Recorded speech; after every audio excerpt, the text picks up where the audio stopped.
하나님께서 창조하신 계약이란 새로운 자연의 법칙이나 혹은 변경되어 적용되는 자연의 법칙과도 같은 것임을 알았습니다. 우리는 우리가 가진 어떤 단어로도 온 우주를 통찰하시는 하나님께서 주신 그 불가해한 계약의 효과를 묘사할 능력이 없습니다. 언약이나 계약이나 신학이나 교리 같은 단어들은 인간들이 만들어낸 장치에 불과하며 미약하고 저급한 표현들일 뿐입니다. 결함이 있고 미흡한 우리 인간들이 주체가 되어 만든 것들이기에 한계가 있습니다. 하지만 하나님의 언약은 하나님의 영이 그 주체가 되시는 것입니다. 그러므로 이 계약의 진정한 의미와 목적은 인간들의 인지 능력 밖에 있으며 하나님의 신성한 목적을 달성하기 위하여 만들어진 것입니다. 그럼 창세기 12장을 펴시고 4절부터 마지막까지 읽어봅시다. 지난주에 3절까지 보았습니다.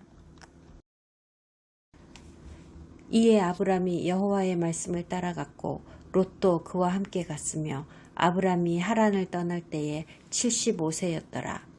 아브람이 그의 아내 사레와 조카 롯과 하란에서 모은 모든 소유와 얻은 사람들을 이끌고 가나안 땅으로 가려고 떠나서 마침내 가나안 땅에 들어갔더라.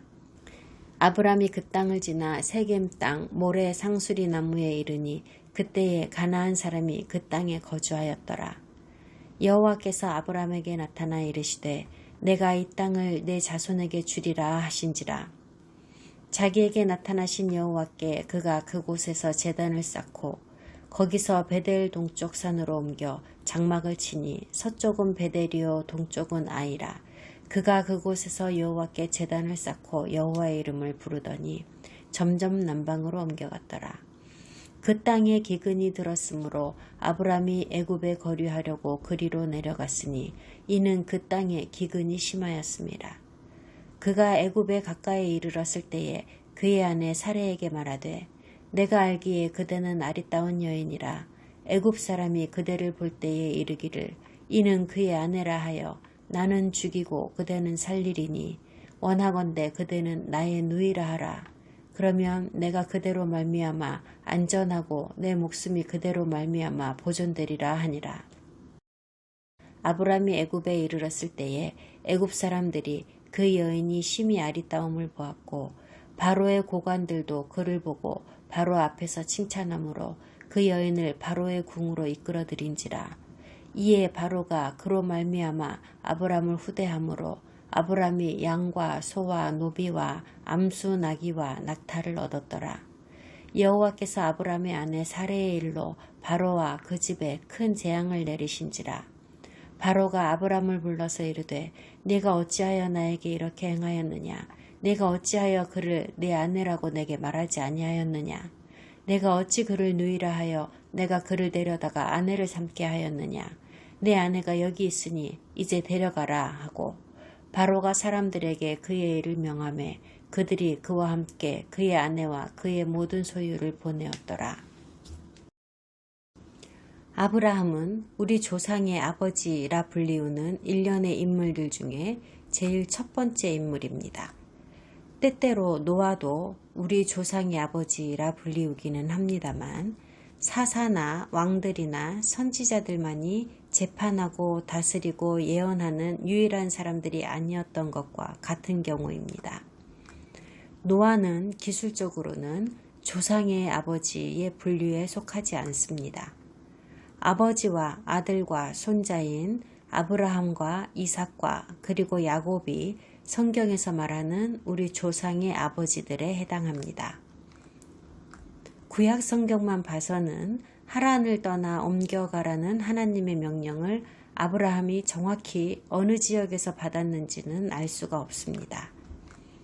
창세기 11장과 12장을 보면 아브라함이 아직 아브람이라 불릴 때에 메소포타미아의 하란 지역에 잠시 거주했었다는 것을 알 수 있습니다. 하지만 사도행전 7장을 보면 그의 온 가족이 우르에서 갈대아로 이동하고 있을 때에 하나님께서 아브람에게 나타나셨다고 말씀하십니다. 그런데 일부 유대인 현인들은 아브람이 우르에 있을 때에 부르심을 받았다고 말하기도 합니다. 전 그렇게 생각하지 않습니다. 아브라함의 아버지 데라가 아직 살아있을 때 가족을 데리고 움직이라는 명령을 아버지인 데라가 받은 것 같습니다. 아들 아브람이 아니라요. 적어도 우리는 데라와 나홀과 아브람이 하란에 살기 직전이나 막 살기 시작했을 때에 아브람이 절대로 거절할 수 없는 어떤 이유를 하나님께서 그에게 제시하셨을 거라는 상상을 할 수 있습니다. 분명한 사실은요, 이 당시에 아브라함의 가족들은 다른 모든 세상 사람들과 마찬가지로 이교도였다는 겁니다. 아브라함이 하나님의 부르심을 받기 이전에 그가 자기 스스로 온갖 잡신들을 경배하던 행위를 그만두었을 것이라고는 상상하기 힘듭니다.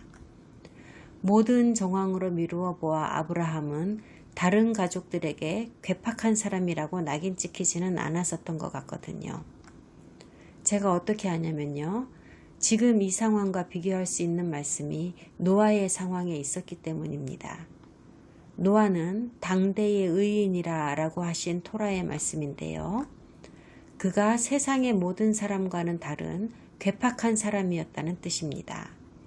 하지만 아브라함이 그랬다고는 말씀하지 않거든요.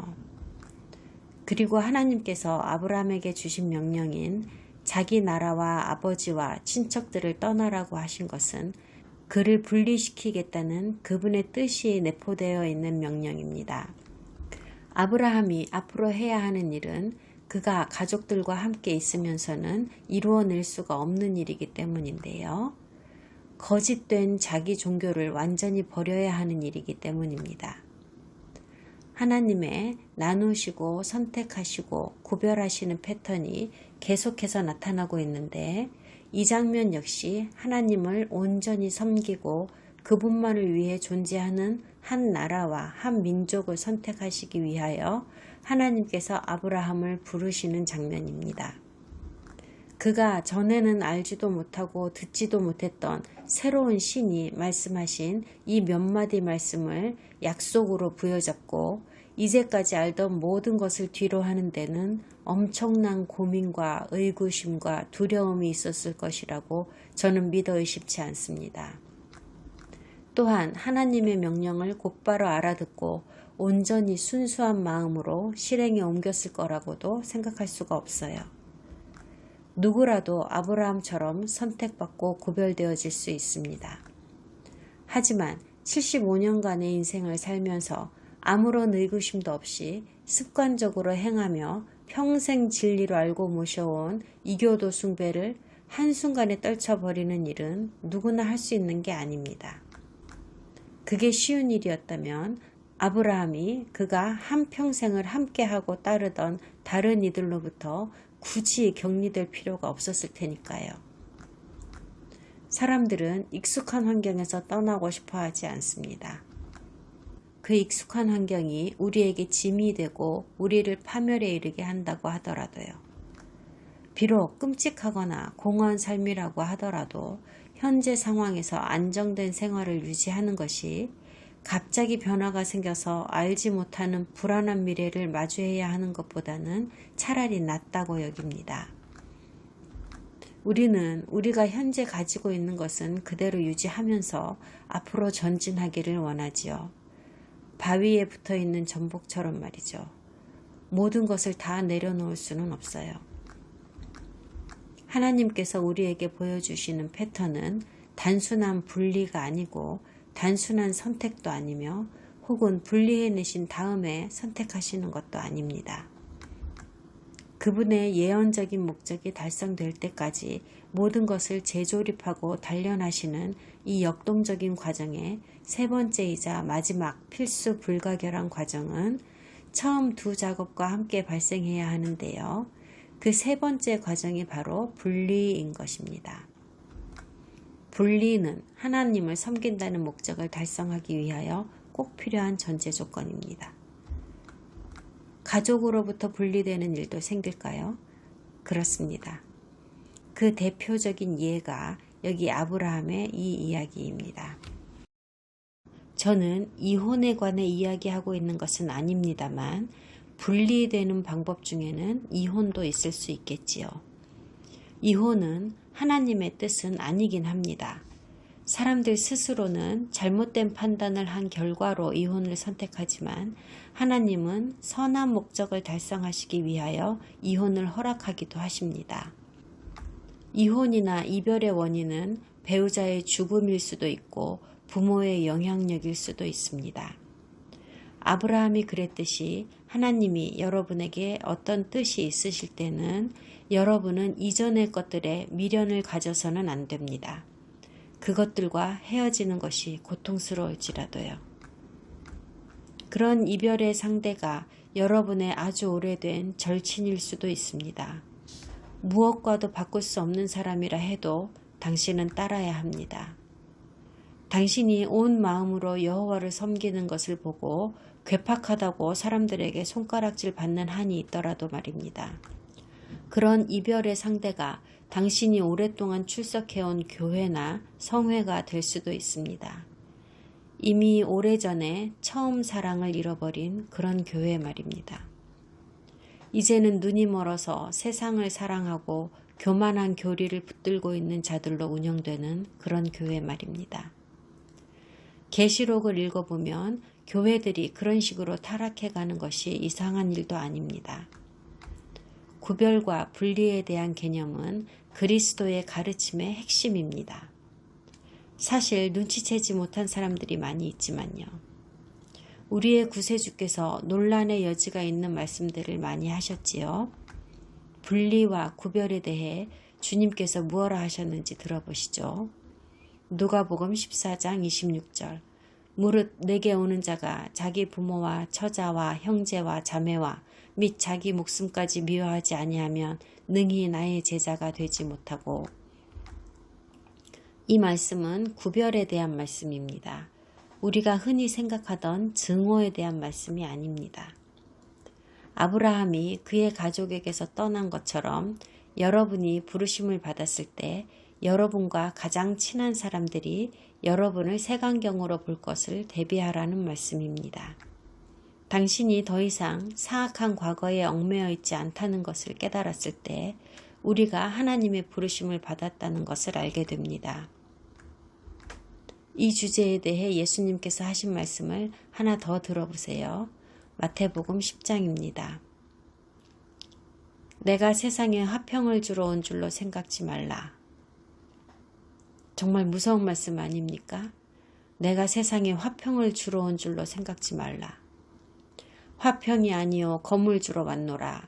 내가 온 것은 사람이 그 아비와 딸이 그 어미와 며느리가 시어미와 불화하게 하려 함이니 사람의 원수가 자기 집안 식구리라. 냉정한 현실입니다.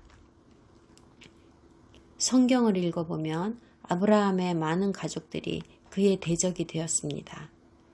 아브라함은 여호와의 부르심을 받았고 하나님의 특별한 임무를 수행하기 위하여 그는 그가 전에 행하던 것을 모두 버려야 했기 때문입니다. 그리스도께서는 나누고 자르기 위한 검을 주시려고 오셨습니다. 전례 없는 일입니다. 예수님께서 말씀하신 이 검은 죽이기 위한 검을 말하는 것이 아니라 구별하기 위하여 잘라내는 검을 말합니다. 그리고 구별하기 위하여 그렇게 잘라내는 것은 어떤 이들에게는 매우 가슴 아픈 일이 될 것이라는 것을 주님은 잘 알고 계셨습니다. 그래서 예수님께서는 마태복음 19장에서 이렇게 말씀하여 주셨습니다. 또 내 이름을 위하여 집이나 형제나 자매나 부모나 자식이나 전토를 벌인 자마다 여러 배를 받고 또 영생을 상속하리라. 구별됨, 흔히 따로 떼어낸다든가 정결케 되었다든가 구분되었다든가 하는 말로도 표현합니다. 이 구별됨은 신실한 신자들에게는 어떠한 방식으로든지 반드시 나타나야 하는 덕목입니다. 구원받은 사람은 그 본질이 변화되어야 합니다. 그래야만 그가 성화되었다고 할 수 있습니다. 성화된다는 것이 무엇인가요? 바로 다른 사람들과는 다르게 구별되었다는 말이거든요. 창세기 12장 4절에서 아브라함은 구별되라 하는 하나님의 명령을 받아들임으로 인해서 하나님과 계약을 체결하게 되었습니다. 계약이 비준된 것입니다. 단순히 그는 아버지의 땅 하란을 떠나 가나안으로 들어간 것만으로 계약 당사자로서의 그의 임무를 완수하게 되었습니다. 수세기에 걸쳐 전개된 모든 계약들은 온전히 하나님께서 주체가 되셨습니다. 이제 아브라함은 이 계약을 깰 수도 없고 완성하지 못할 이유도 없습니다. 왜냐하면 이제 아브라함은 더 이상 아무런 의무가 없거든요. 이것이야말로 영원한 계약이 무엇이냐 하는 것에 대한 정의입니다. 모든 것은 하나님이 하십니다. 일방적인 계약입니다. 성경적 계약의 규정을 간략히 정리해 볼게요. 사람이나 자연은 조건부 계약에 의해 그 기능을 유지합니다. 조건부 계약은 깨어질 수도 있으며 계약이 깨어졌을 때는 그 결과도 달라집니다. 4절과 5절은 말씀하십니다. 아브라함과 그의 아내 사레 그리고 아브라함의 죽은 형인 하란의 아들 조카 롯이 한 무리의 종들과 함께 남쪽인 가나안 땅으로 향했다고 합니다. 기억하시죠? 가나안은 함의 아들의 이름이고 화가 난 할아버지인 노아의 저주를 받은 손자입니다. 아브라함이 향한 곳은 오래전부터 가나안과 그 부족이 정착하여 살고 있던 지역입니다. 이것은 기원전 1975년에서 2000년 사이의 일입니다. 성경 기록에 따르면 이때는 대홍수가 있고 나서 겨우 350년 정도밖에 지나지 않은 시점인데 이미 수백만의 인구가 지구 위에 살고 있었습니다. 그리고 하나님이 아브라함에게 보이신 이 땅은 함의 아들 가나안의 후손들인 가나안족이 사는 땅입니다. 하나님이 아브라함과 그의 식솔들을 특별한 한 지역으로 인솔하셨습니다. 이름하여 세겜입니다. 오늘날의 세겜은 나블러스라고 불리우며 팔레스타인이 점령한 웨스트뱅크 지역의 한 도시입니다. 논란이 많은 지역이죠. 그곳 세겜에서 하나님께서 어떤 불특정한 모습으로 아브라함에게 나타나셨습니다. 하나님께서 인간에게 모습을 보이신 것은 성경에서도 매우 드문 일입니다. 이 사건은 오늘날을 사는 우리에게는 매우 의미가 큽니다. 왜냐하면 바로 이 세겜 땅 웨스트뱅크에서 하나님께서 아브라함에게 이렇게 말씀하셨기 때문입니다.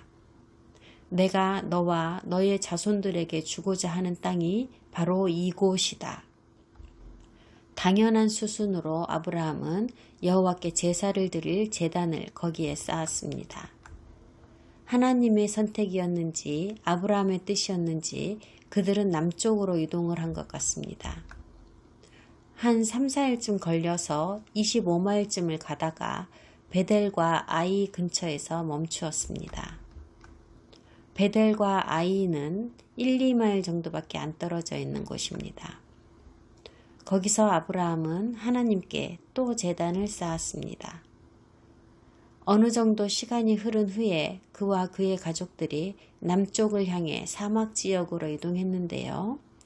남쪽은 히브리어로 네게브라고 합니다. 아브라함이 이렇게 이동을 거듭한 것은 그에게 방랑벽이 있었거나 해서가 아니라는 것은 확실합니다. 여행은 항상 어려움과 위험이 있기 마련이니까요. 우리의 첫 번째 아버지의 여행길은 기르는 동물들을 위해 끊임없이 물과 목초지를 찾아 헤매이는 고된 여정이었을 것임에 틀림없습니다. 아브라함이 가나안에 들어간 이후 남쪽까지 가는데 얼마가 걸렸는지는 정확히 알 수 없지만 계속되는 흉년은 가족의 삶을 위협하고 상황은 점점 나빠졌습니다. 아브라함은 곧 후회하게 되었고 흉년을 피해서 이집트로 발을 돌렸으며 파라오를 찾게 되었고 파라오는 어여쁜 사례에게 관심을 가졌습니다. 하나님께서 아브라함에게 이집트로 가라고 지시하셨다는 말은 언급되어 있지 않습니다. 아브라함이 스스로 결정하여 이집트로 들어갔고 이것과 같은 패턴이 200년 후에 그의 손자 야곱의 때에도 완전히 똑같이 반복됩니다. 아브라함이 이집트에는 곡물이 많을 것이라고 스스로 생각해내지는 않았을 겁니다. 그 당시에 사막을 떠도는 유목민들에게 있어 이집트는 피난처 역할을 했던 것으로 보입니다. 이집트는 광대한 중동 지역의 서쪽 끄트머리에 있었고 메소포타미아는 저 위 북쪽에 위치하고 있었으며 이들은 부유하고 풍요로운 지역이었습니다. 기원전 2000년에 사람들이 어떻게 원만하고 능숙하게 여행을 할 수 있었을지에 대해 한번 생각해 봅시다. 당시에도 여행하기 좋은 루트들이 있었어요. 걷기에 좋고 우물이나 쉬어갈 수 있는 장소들이 있었습니다. 외국인이나 타지인들이 들를 만한 장소들도 군데군데 있었습니다. 아주 먼 나라의 사람들이 오고 갔으며 복잡한 중동의 무역 루트를 통해서 소식들이 빠르게 오고 갔고 저 먼 인디아나 중국의 소식도 전해졌어요. 아브라함의 시대에 말이죠. 이제 아브라함은 가나안에서의 어려운 시간을 끝내기 위해 식솔들을 데리고 이집트로 가기로 결정했고 자신이 가장 두려워하는 일이 일어나리라고 직감하였으므로 자기 아내인 사레를 여동생이라고 속이기로 결심합니다. 사실 사레는 그의 아내이긴 하지만 여동생인 것도 맞습니다. 배다른 여동생입니다. 아버지의 다른 아내에게서 낳거든요. 새로 이집트에 들어온 사레를 보고 파라오의 부하가 그녀의 아름다움을 파라오에게 고하였습니다. 아브라함에 관한 헐리우드 영화를 보면 예쁜 아가씨가 파라오의 후실이 되기 위해 마차를 내리는 장면이 있죠. 생각해보면 아브라함이 메소포타미아를 떠난 지 10년이 흘렀고 그가 이집트에 들어갔을 때 85세였으니까 그의 아내 사레는 그보다 10살 어린 75세가 되어 있었어요. 아브라함은 이 결정으로 인해 큰 부를 얻습니다. 많은 가축들과 하인들까지도요. 이런 선물은 전통적으로 건네어지던 것인데 아브라함이 그의 여동생을 파라오한테 신부로 주었기 때문에 건네받은 것들입니다. 어쨌든 파라오는 사레가 아브라함의 아내인 것을 알아냈습니다. 이 당시 이교도들의 관습으로는 남의 아내를 취하면 초자연적인 재앙이 생긴다고 믿었던 것 같습니다. 하나님께서 곧바로 파라오를 치셨습니다. 모든 이집트를 치신 것은 아니고 파라오의 집안을 치신 겁니다. 파라오는 사레를 돌려주면서 아브라함과 그의 모든 가족은 이집트를 떠나라고 명했습니다. 모든 소유물과 사람들을 다 데리고 말이죠. 여기서 놓쳐선 안 되는 것이 있어요. 이 시점을 시작으로 하나님의 약속의 자손들과 이집트는 앞으로 수세기 동안 접촉하고 갈등하게 되는 일종의 애증의 관계가 성립되었습니다. 또 흥미로운 것은 여기에 나오는 이 파라오는 아브라함과는 문제를 일으키지 않는 게 좋을 거라는 똑똑한 판단을 내렸다는 것입니다. 수백 년 후에 또 다른 파라오가 등장하는데요. 그자는 하나님의 백성에 대해 슬기롭지 못한 행동을 했습니다. 그 파라오 이후로 이집트는 전처럼 번성하지 못하게 됩니다. 자, 그럼 창세기 13장으로 넘어갑시다. 성경을 꺼내세요. CJB 성경이 있으시면 12페이지가 되겠습니다. 아브람이 애굽에서 그와 그의 아내와 모든 소유와 롯과 함께 네겝으로 올라가니 아브람에게 가축과 은과 금이 풍부하였더라.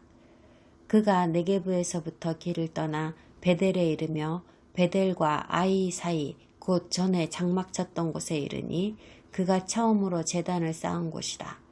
그가 거기서 여호와의 이름을 불렀더라.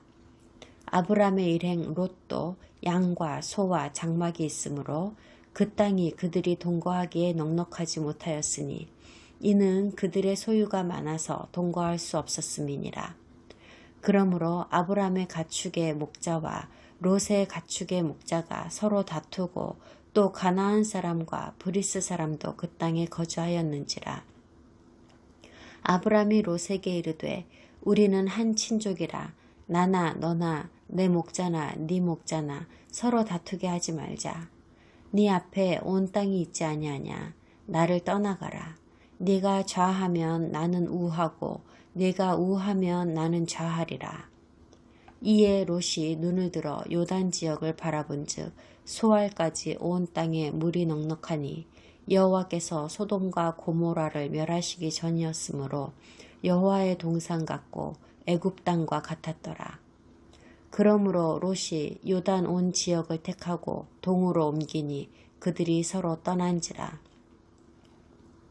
아브람은 가나안 땅에 거주하였고 롯은 그 지역의 도시들에 머무르며 그 장막을 옮겨 소돔까지 이르렀더라.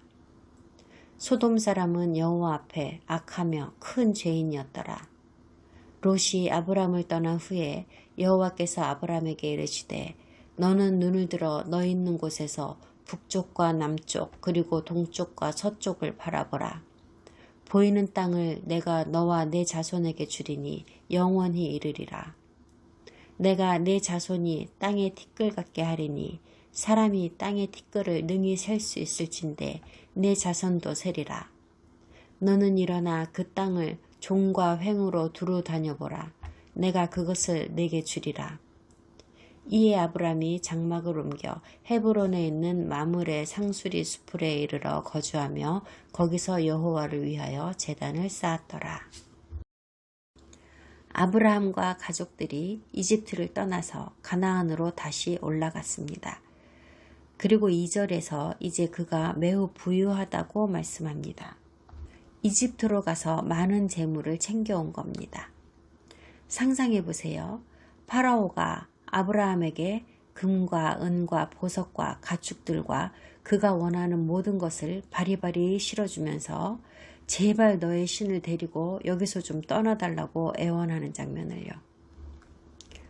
여러분은 이 장면을 보면서 모세가 이스라엘을 데리고 이집트를 떠나는 장면과 비슷하다고 생각하지 않았습니까? 맞아요. 성경에서 보여주는 전형적인 유형입니다.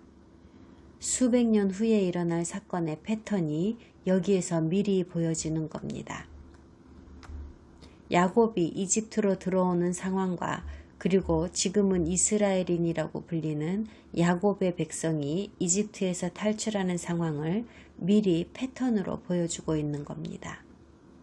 가축을 기르는 목자는 누구나 그렇듯이 아브라함은 그의 가족들과 가축들을 데리고 이미 발견해둔 곳 물과 풀이 풍성한 베델과 아이 지역으로 돌아갔습니다. 아브라함이 이집트에서 얻은 부와 물질은 예상치 못했던 문제를 낳았습니다. 아브라함과 그의 조카 롯 사이에서요. 하나님께서 복을 너무 많이 주신 탓인지 이들의 가축이 너무 많아져서 풀과 물이 이것들을 다 감당하지 못할 정도가 되어버렸습니다. 그래서 목자들끼리 싸움이 난 겁니다. 아브라함은 결정을 했지요. 그들이 헤어져야 한다고요. 아브라함은 관용을 베풀며 말합니다. 네가 가고 싶은 땅을 먼저 택해라. 나는 그 반대쪽을 택하겠다. 그래서 롯은 자신의 재물을 가지고 비옥한 땅인 요단으로 갔고 사해 근처인 소돔과 고모라 땅에 정착하였습니다. 아브라함은 가나안 땅에 거하고 롯은 평지 성읍들에 살게 되었습니다. 또 하나의 나누시고 선택하시고 구별하시는 사건이 일어난 것입니다.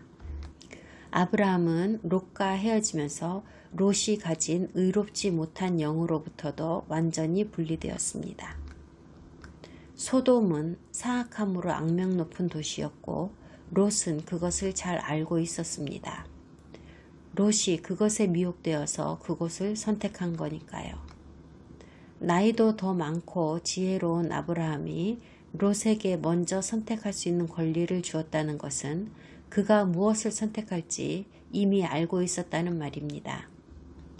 아브라함이 롯을 떠난 이후에 여호와께서 아브라함에게 그의 선택이 지혜로웠음을 말씀하시며 힘을 실어주십니다. 하나님께서 아브라함에게 이미 말씀하신 약속에 대해 자세하게 이야기를 하십니다.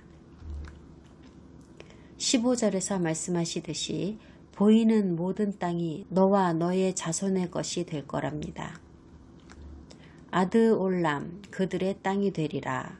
아드올람은 히브리어로 영원하다는 의미입니다. 영원히 그들의 땅이 되리라 입니다. 오랫동안 영원히 그들 땅이 된답니다. 저의 말이 아니라 하나님의 말씀입니다. 여기서 새로운 우주의 법칙이 선포되었습니다. 땅에 대해서 그리고 그의 자손들에 대해서 조건 없는 영원한 계약이 체결되었습니다. 하나님은 만약 너희가 이렇게 저렇게 하면 내가 이렇게 저렇게 하겠다라고 말씀하지 않으셨습니다. 아브라함과 그의 자손들이 아무리 많은 죄나 반역을 한다 하더라도 하나님은 이 언약을 파기하실 수가 없습니다. 선지자들이 성경에서 계속 그것을 상기시켜 주었습니다. 하지만 지난 수백 년간 교회들은 이런 말을 해왔어요. 아브라함의 언약이 더 이상 유효하지 않다고요. 하나님께서 이스라엘에게 하신 언약을 이제는 새로운 이스라엘인 교회로 옮기셨다고 말하면서요. 터무니없는 말입니다. 여호와 하나님께서 이스라엘을 그 땅에서 잠시 내쫓으셨습니다. 그들이 다른 신을 따랐기 때문에요. 하지만 하나님께서 정하신 그 땅에서 그들이 영원히 떠나게 될 거라고는 구약 성경에서도 신약 성경에서도 절대로 말씀하신 적이 없습니다. 제가 읽어본 모든 성경에서 말입니다. 모든 이스라엘이 돌아온다고 하십니다. 그들에게 주신 그 땅으로요. 에스겔 36장 37장에 쓰여있는 그 말씀이 제 마음속에 깊숙이 새겨져 있습니다. 그 내용을 다음 주에 보시겠습니다.